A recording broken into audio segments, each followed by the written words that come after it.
Okay, so yung next naman natin yung continue. So yung continue, so basahin natin definition. So the continuous time break one iteration in the loop. So if a split condition occur and condition with the next iteration in the loop. So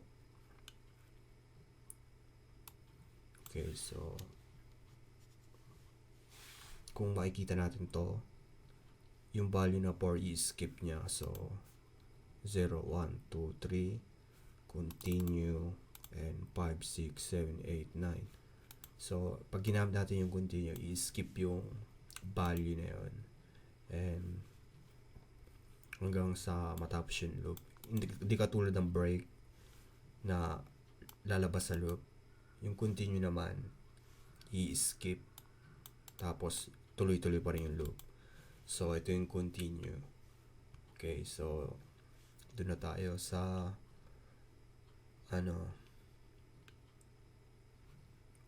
na tayo sa array. So array na tayo next. So lahat na napag-aralan natin, loop, if else statement. So doon na tayo sa array. So yan.